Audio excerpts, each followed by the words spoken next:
Hello everyone, welcome once again to Gujarati class of Form 6.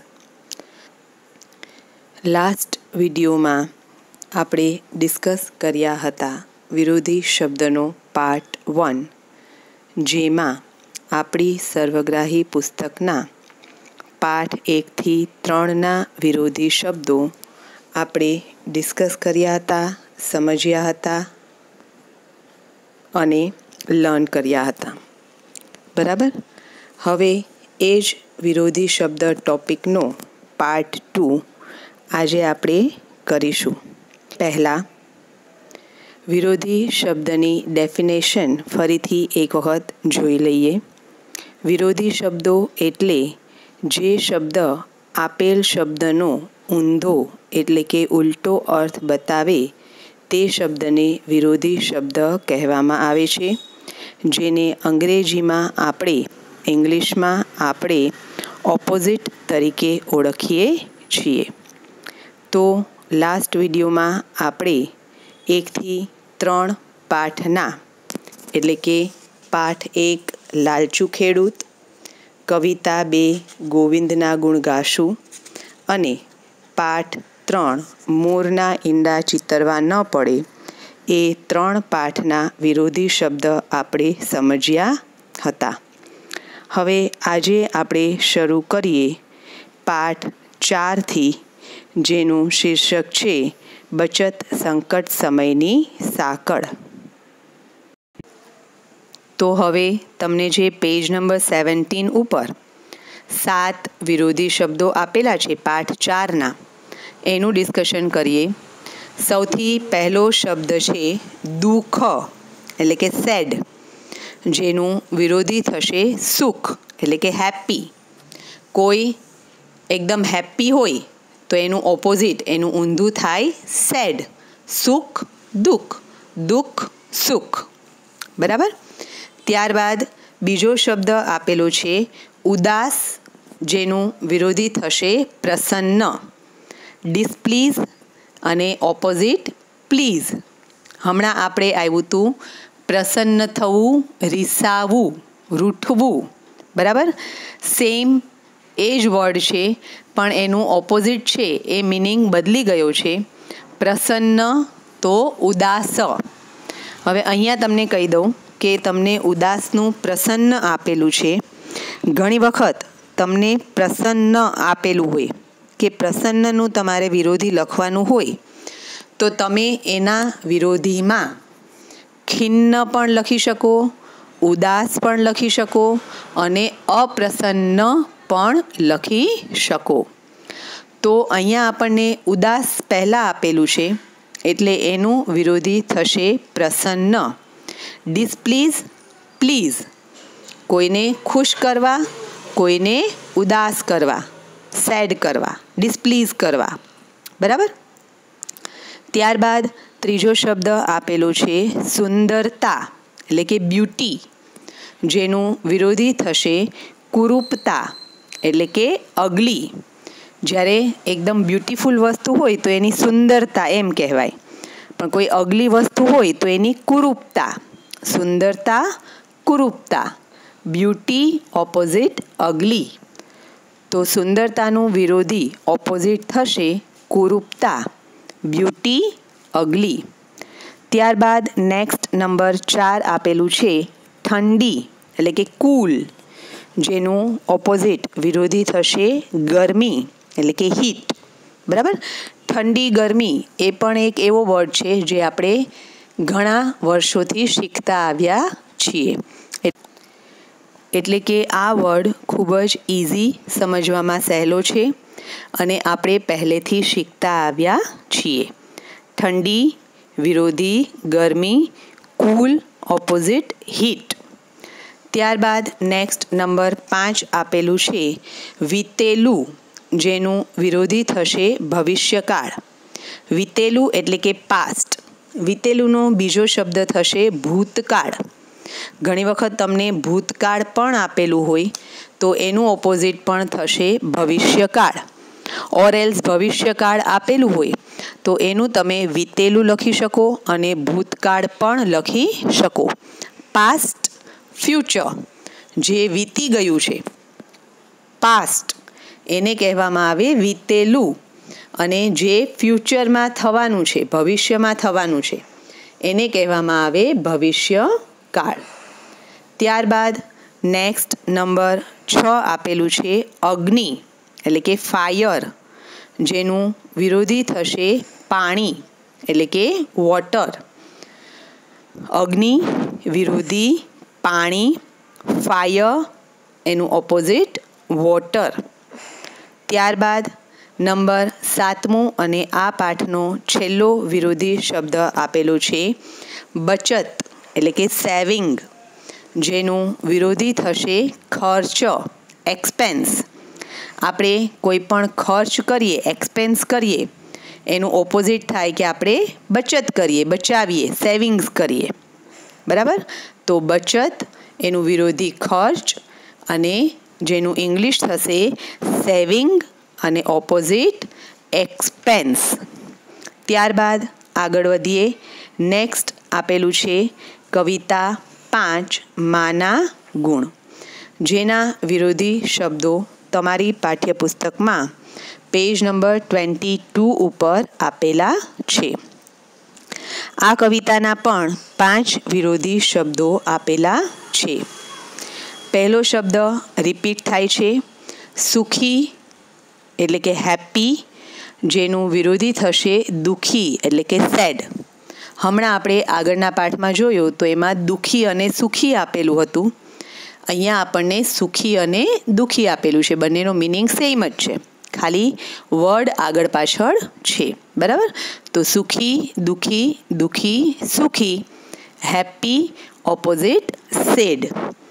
ત્યારબાદ next number 2 આપેલું છે કટુ એટલે કે બીટર, જેનું વિરોધી થશે મીઠું, જેનું ઇંગ્લિશ થશે સ્વીટ. કટુ એટલે કડવું. બરાબર? કડવું, મીઠું એ શબ્દ ઓલરેડી આપણે શીખી ગયા છીએ, પણ અહીંયા આપણને કડવુંની બદલે નવો શબ્દ આપેલો છે કટુ. કડવુંનો બીજો સિમિલર વર્ડ થાય કટુ. તો તમને જો કટુ પૂછવામાં આવે તો તમારે મીઠું લખવું પડે, પણ ઇનકેસ તમને જો મીઠુંનો વિરોધી શું એવું પૂછવામાં આવે તો તમે કટુ પણ લખી શકો અને કડવું પણ લખી શકો, બંને સાચા પડે. બરાબર? તો આવી રીતે કટુ એનું વિરોધી થશે મીઠું, બીટર ઓપોઝિટ સ્વીટ. ત્યારબાદ ત્રીજો શબ્દ આપેલો છે સૂકું, જેનું ઇંગ્લિશ થશે ડ્રાય, જેનું વિરોધી ઓપોઝિટ થશે ભીનું એટલે કે વેટ. કંઈ પણ સૂકી વસ્તુ હોય તો એનું ઊંધું થાય, એનું ઉલટું થાય ભીનું. તો સૂકું વિરોધી ભીનું, ડ્રાય ઓપોઝિટ વેટ. ત્યારબાદ નેક્સ્ટ નંબર 4 આપેલું છે પીડા એટલે કે પેઇન. આપણને કંઈ પણ પેઇન થાય ને એને પીડા કહેવામાં આવે, દુઃખ. અને એનું વિરોધી આપણને આપેલું છે આનંદ એટલે કે જોય, ખુશ થવું. બરાબર? પેઇનમાં હોઈએ મતલબ કે દુઃખી થવું, ના ખુશ રહેવું, આપણને મજા ન આવે એવું થાય, અને આનંદ મતલબ આપણે ખુશ રહીએ. તો પીડા એનું ઓપોઝિટ થશે, વિરોધી થશે આનંદ, પેઇન ઓપોઝિટ જોય. ત્યારબાદ આ કવિતાનો 5મો અને છેલ્લો વિરોધી આપેલો છે દયાળી, મર્સીફુલ, અને જેનું ઓપોઝિટ થશે નિર્દયી એટલે કે ક્રુઅલ. બરાબર? આપણે આ કવિતા શીખી ગયા છીએ. આપણને ખબર છે કે દયાળી છે એ મા માટે વપરાયેલો શબ્દ છે. દયાળી મતલબ કે જે મનમાં ખૂબ જ દયા રાખે, ખૂબ જ કેર કરે, ખૂબ જ ધ્યાન રાખે, એને દયાળી કહેવામાં આવે. અને એનું ઓપોઝિટ, એનું ઊંધું, એનું વિરોધી થશે નિર્દયી, મતલબ કે જેના મનમાં જરા પણ દયા નથી, ક્રુઅલ, કે જેને કોઈની જરા પણ દયા નથી આવતી, કોઈની જરા પણ કેર નથી કરતા, એવા જે વ્યક્તિ હોય એને નિર્દયી વ્યક્તિ કહેવામાં આવે. તો દયાળીનું ઓપોઝિટ થશે નિર્દયી. અહીંયા અદયાળી કોઈએ કરવાનું નથી. ખાસ ધ્યાન રાખવાનું છે, મેં શરૂઆતમાં કીધું એમ પણ કે બધા શબ્દોમાં આગળ અ લગાવવાથી વિરોધી બનતા નથી. દયાળી શબ્દમાં મોસ્ટ ઓફ ઘણા બધા વિદ્યાર્થીઓ ભૂલ કરતા હોય છે અને દયાળીનું વિરોધી અદયાળી કરી નાખતા હોય છે. તો ખાસ ધ્યાન રાખવાનું છે, દયાળી એનું ઓપોઝિટ વિરોધી થશે નિર્દયી. હવે આગળ વધીએ અને સમજીએ આપણા નેક્સ્ટ ચેપ્ટર પાઠ 6 ન્યાયી મિનળ દેવીના વિરોધી શબ્દો. એમાં તમને તમારી ટેક્સ્ટબુકમાં પેજ નંબર 28 ઉપર આ પાઠના વિરોધી શબ્દો આપેલા છે. પહેલો વિરોધી શબ્દ આપેલો છે જન્મ, એટલે કે બર્થ, જેનું વિરોધી થશે મૃત્યુ, એટલે કે ડેથ. રિપીટ વર્ડ છે, આપણે આગળના લેસનમાં પણ આ વર્ડ આવી ગયેલો છે. ત્યારબાદ નંબર 2 છે ચતુર, એટલે કે સ્માર્ટ, જેનું વિરોધી થશે મૂર્ખ, એટલે કે ફુલિશ. આપણે ચતુર અને મૂર્ખ પણ પહેલાં આવી ગયેલું છે. એમાં હતું હોશિયાર અને મૂર્ખ, એટલે કે ક્લેવર અને ફુલિશ. બરાબર. તો હોશિયાર કે ચતુર બંને સમાનાર્થી શબ્દો છે, જેનું વિરોધી થશે મૂર્ખ. એટલે કે ચતુરનું પણ મૂર્ખ થશે અને હોશિયારનું પણ મૂર્ખ થશે. સ્માર્ટ તો ફુલિશ. ત્યારબાદ નેક્સ્ટ વર્ડ આપેલો છે પ્રિય, જેનું વિરોધી થશે અપ્રિય, જેનું ઇંગ્લિશ થશે ડિયર અને અપ્રિયનું ડિસલાઇક. Dear opposite dislike. કોઈ આપણને ખૂબ જ ગમતું હોય તો એને પ્રિય કહેવામાં આવે, જ્યારે એનું ઓપોઝિટ થશે અપ્રિય. આગળ અ લગાવવાથી તેનું વિરોધી થઈ જશે અને એનું મિનિંગ થશે જે આપણને નથી ગમતું, ડિસલાઇક. ત્યારબાદ નેક્સ્ટ વર્ડ આપેલો છે સુંદર, એટલે કે બ્યુટીફુલ, જેનું વિરોધી થશે કદરૂપું, એટલે કે અગલી. આ વર્ડ પણ આપણે રિપીટ આવેલો છે. પહેલાંના લેસનમાં આ વર્ડ આપણે આવી ગયેલો છે. સુંદર તો કદરૂપું. એના સિવાય સુંદરતા તો કુરૂપતા, એમાં પણ આપણને બ્યુટીફુલ અને અગલી આપેલું હતું. એટલે બંનેનો મિનિંગ થોડો સેમ થશે કે બ્યુટીફુલ અને અગલી. સુંદર એનું વિરોધી કદરૂપું. ત્યારબાદ નેક્સ્ટ 5મો વર્ડ આપેલો છે ત્યાગ, જેનું વિરોધી થશે સ્વીકાર. ત્યાગ એટલે કે સેક્રિફાઈસ, જેનું વિરોધી થશે એક્સેપ્ટન્સ. બરાબર. તો ત્યાગ એટલે કે કંઈ પણ છોડી દેવું, સેક્રિફાઈસ કરવો, અને એની જગ્યાએ કંઈ પણ આપણે એક્સેપ્ટ કરીએ તો એને કહેવામાં આવે સ્વીકાર, એટલે કે એનો સ્વીકાર કરવો, એક્સેપ્ટ કરવું. ત્યારબાદ નેક્સ્ટ નંબર 6 વર્ડ આપેલો છે ગરીબ, એટલે કે પુઅર, જેનું વિરોધી થશે અમીર, એટલે કે રીચ. ગરીબ અને અમીર, ગરીબ અને પૈસાદાર, ગરીબ અને ધનવાન, આ બધાના મિનિંગ સરખા જ થાય છે. અમીર કહો, ધનવાન કહો, પૈસાદાર કહો, બધા સમાનાર્થી શબ્દો છે, જેનું વિરોધી થશે ગરીબ. બરાબર. અને ગરીબનો એક બીજો મિનિંગ પણ થાય નિર્ધન. તો અહીંયા આપણને ગરીબ આપેલું છે, એનું વિરોધી અમીર આપેલું છે. એની બદલે તમે પૈસાદાર લખો તો પણ ચાલે અને ધનવાન લખો તો પણ ચાલે. તો ગરીબ એનું વિરોધી અમીર, પુઅર તો ઓપોઝિટ રીચ. ત્યારબાદ આ પાઠનો છેલ્લો શબ્દ આપેલો છે ખંડિત, એટલે કે બ્રોકન, જેનું વિરોધી શબ્દ થશે અખંડિત, અનબ્રોકન. ખંડિત એટલે કે કોઈ પણ તૂટેલી વસ્તુ હોય એને ખંડિત કહેવામાં આવે, જેનું ઓપોઝિટ થાય અખંડિત, એટલે કે અનબ્રોકન.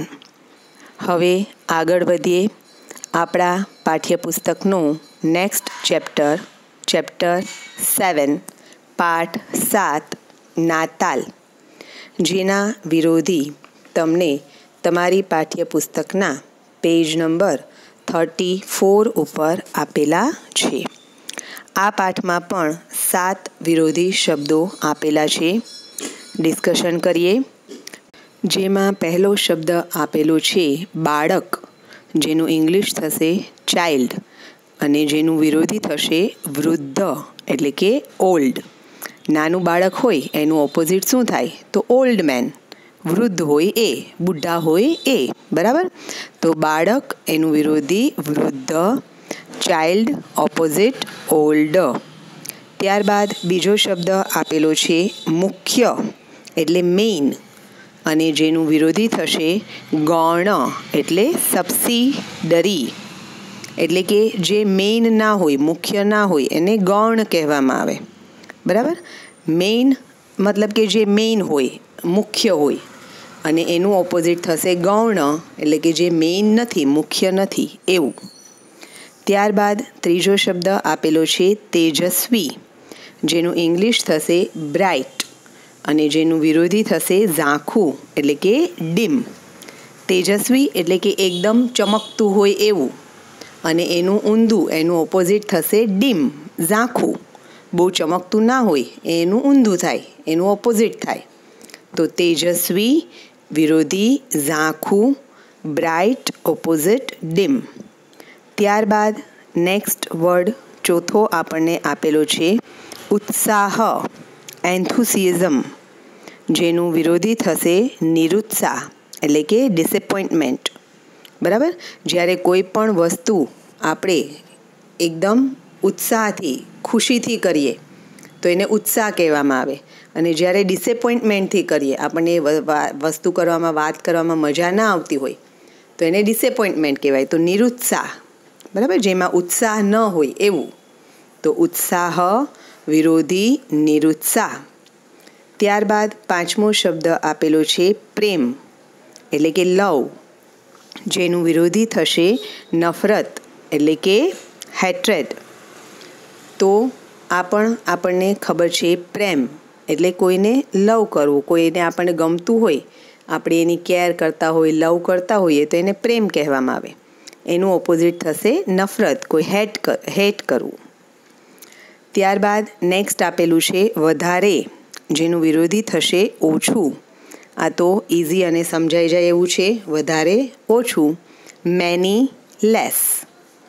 ત્યારબાદ આ પાઠનો લાસ્ટ વર્ડ આપેલો છે સમગ્ર એટલે કે હોલ, અને જેનું વિરોધી થશે આંશિક એટલે કે સમ. જ્યારે આખી જે કંઈ પણ વસ્તુ કે ગમે તે છે એ આખું આપણે ના લઈએ, એમાંથી થોડું લઈએ તો એને આંશિક લીધું એમ કહેવાય, એનું ઓપોઝિટ થાય.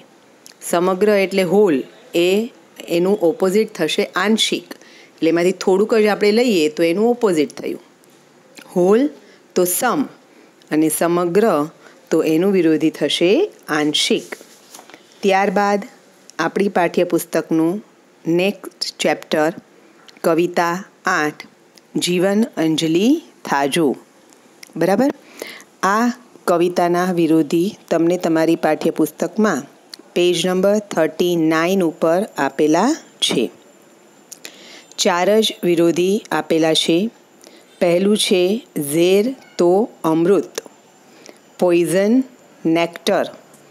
આની આગળના ચેપ્ટરમાં આપણે અમૃત અને ઝેર એ વર્ડ ડિસ્કસ કરી લીધો હતો કે અમૃત એટલે કે જેનાથી પીવાથી માણસ અમર થઈ જાય, અને પોઈઝન એટલે જે પીવાથી માણસ મૃત્યુ પામે. એટલે બંને ઓપોઝિટ થયું, એક પીવાથી ક્યારેય મૃત્યુ ન થાય અને બીજી વસ્તુ પીવાથી મૃત્યુ થઈ જાય. એટલે ઝેર તો અમૃત, પોઈઝન ઓપોઝિટ નેક્ટર. ત્યારબાદ નેક્સ્ટ બીજો વર્ડ આપેલો છે સમીપ એટલે કે નિયર, જેનું વિરોધી થશે દૂર એટલે કે ફાર. હવે દૂરનું આપણને ઓપોઝિટ હંમેશા નજીક એ તરત યાદ આવી જાય, બરાબર. દૂર તો નજીક એ ઓપોઝિટ વિરોધી આપણને ખબર છે. અહીંયા નજીકની બદલે એનો સમાન અર્થ શબ્દ સમીપ આપણને આપેલું છે.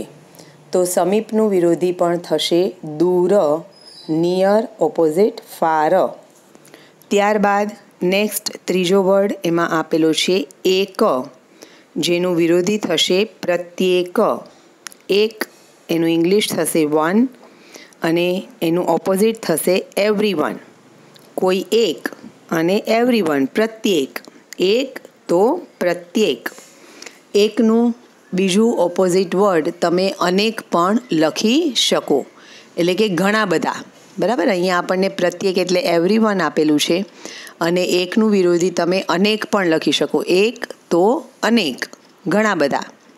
એટલે અહીંયા જે રીતે આપેલું છે એ રીતે એક તો એનું વિરોધી થશે પ્રત્યેક, વન ઓપોઝિટ એવરીવન. નેક્સ્ટ ચોથો વર્ડ આપેલો છે કાંટા એટલે કે થ્રોન, જેનું વિરોધી થશે પુષ્પ એટલે કે ફ્લાવર. કાંટા જે આપણને વાગે છે એ કાંટા, એનું ઓપોઝિટ થશે પુષ્પ એટલે કે ફૂલ. બરાબર, ફ્લાવર. તો આ થયા આપણા કવિતા 8ના 4 વિરોધી શબ્દો. હવે આગળ વધીએ. આપણા પાઠ્યપુસ્તકનો છેલ્લો અને 9મો પાઠ જે આપણે અત્યાર સુધી કરેલા છે એમાંનો પાઠ 9, સંગ તેવો રંગ, જેના વિરોધી શબ્દો તમને તમારી પાઠ્યપુસ્તકમાં પેજ નંબર 44 44 ઉપર આપેલા છે. આ પાઠમાં 8 વિરોધી શબ્દો આપેલા છે. જોઈએ. પહેલો શબ્દ આપેલો છે ખરીદ એટલે કે પરચેઝ કરવું, જેનું વિરોધી થશે વેચાણ એટલે કે સેલ કરવું. બરાબર, ખરીદ તો વેચાણ, પરચેઝ ઓપોઝિટ સેલ. ત્યારબાદ નેક્સ્ટ બીજો વર્ડ આપેલો છે શહેર, જેનું ઇંગ્લિશ થશે સિટી અને જેનું વિરોધી થશે ગામ એટલે કે વિલેજ. બરાબર, ગામડું અને શહેર એ બંને ઓપોઝિટ કહેવાય, કારણ કે બંનેનું એટમોસ્ફિયર, બંનેની રહેણી કહેણી, ત્યાં રહેતા લોકો એ બધા અલગ અલગ હોય, એટલે બંને ઓપોઝિટ વર્ડ થશે. સિટી ઓપોઝિટ વિલેજ, શહેર જેનું વિરોધી થશે ગામ. ત્યારબાદ ત્રીજો શબ્દ આપેલો છે ક્રોધ, જેનું ઇંગ્લિશ થશે એંગર અને જેનું વિરોધી થશે શાંતિ એટલે કે પીસ. કોઈને પણ જો વધારે પડતો ગુસ્સો આવે તો એનું ઓપોઝિટ થશે શાંતિ, પીસ. એંગર ઓપોઝિટ પીસ, ક્રોધ તો એનું વિરોધી થશે શાંતિ. આપણને ખબર છે એમ કે શાંતિનું ઓપોઝિટ અશાંતિ પણ આપણે લખી શકીએ, પણ જો ક્રોધ પૂછાણું હોય તો એનું વિરોધી આપણે શાંતિ જ લખવું પડે. ત્યારબાદ નેક્સ્ટ નંબર 4 આપેલું છે મનુષ્ય. આ પણ આપણે આવી ગયેલો વર્ડ છે. મનુષ્ય એટલે કે માણસ, હ્યુમન, જેનું વિરોધી થશે રાક્ષસ, ડેમન. બરાબર, આપણે ડેવિલ એવું આવેલું હતું આની પહેલાં. તો મનુષ્ય એટલે કે માણસ, એનું વિરોધી થશે રાક્ષસ, હ્યુમન ઓપોઝિટ ડેમોન. ત્યારબાદ 5મો શબ્દ છે દુર્જન, જેનું વિરોધી થશે સજ્જન. દુર્જન એટલે કે બેડમેન અને એનું ઓપોઝિટ જેન્ટલમેન. દુર્જન જે ખરાબ માણસ છે, બેડમેન છે. બરાબર, એનું ઓપોઝિટ, એનું ઉલટું થશે સજ્જન, સારા માણસ જે જેન્ટલમેન છે. તો દુર્જન એનું વિરોધી સજ્જન, બેડમેન ઓપોઝિટ જેન્ટલમેન. ત્યારબાદ નેક્સ્ટ નંબર 6 આપેલું છે આશ્રમ, હર્મિટેજ, અને એનું વિરોધી થશે મહેલ એટલે કે પેલેસ. બરાબર, આશ્રમ હોય જેમાં સાધુ સંતો રહેતા હોય, ઝૂંપડી જેવું હોય, અને મહેલ એટલે જેમાં રાજા રહેતા હોય, એકદમ મોટું બંગલા ટાઈપ હોય. એટલે એ બંને ઓપોઝિટ થયું, ઊંધું થયું, બંનેનો મિનિંગ ઉલટો થયો. એક સ્થળ કે જે સાવ ઝૂંપડી જેવું છે અને એક સ્થળ કે જે મોટા બંગલા જેવું છે. તો આવી રીતે આશ્રમ એનું વિરોધી થશે મહેલ. ત્યારબાદ નેક્સ્ટ નંબર 7 આપેલું છે મિત્ર એટલે કે ફ્રેન્ડ, જેનું વિરોધી થશે શત્રુ એટલે કે એનિમી. મિત્ર, ફ્રેન્ડ એનું ઓપોઝિટ શત્રુ, એનિમી. શત્રુની જગ્યાએ તમે દુશ્મન લખો તો પણ સાચું પડે, એમાં કંઈ ખોટું પડે નહીં, કારણ કે શત્રુ અને દુશ્મન બંનેનો મિનિંગ સેમ થાય છે. ત્યારબાદ છેલ્લો અને 8મો વિરોધી આપેલો છે ગંદુ, જેનું વિરોધી થશે ચોખ્ખું. Dirty opposite clean. તો કોઈ પણ વસ્તુ, જગ્યા જો ડર્ટી હોય તો એ ગંદુ કહેવાય, અને એનું ઓપોઝિટ થશે એકદમ ક્લીન હોય, ચોખ્ખું હોય. તો ગંદુ, એનું ઓપોઝિટ વિરોધી ચોખ્ખું. તો આ થયા આપણા પાઠ 9 સુધીના વિરોધી શબ્દો. આઈ હોપ તમને બધાને બરાબર બધા વર્ડ્સના મિનિંગ, એના ઓપોઝિટ, મેં કહેલા વધારાના શબ્દો બધું જ સમજાઈ ગયું હશે. અને આજે ગ્રામર ટોપિક એક્સ્ટ્રા રિવાઇઝ તરીકે તમને સમજાવવામાં આવ્યું, એ તમને યુઝફુલ થશે. અને એક રીતે જોઈએ તો જો બધા પાઠના સમાનાર્થી અને વિરોધી આવી રીતે આપણે એકસાથે કરીએ તો એનો જે મિનિંગ છે, એના જે આન્સર્સ છે, એ આપણને ઇઝીલી, સરળતાથી યાદ રહી જતા હોય છે.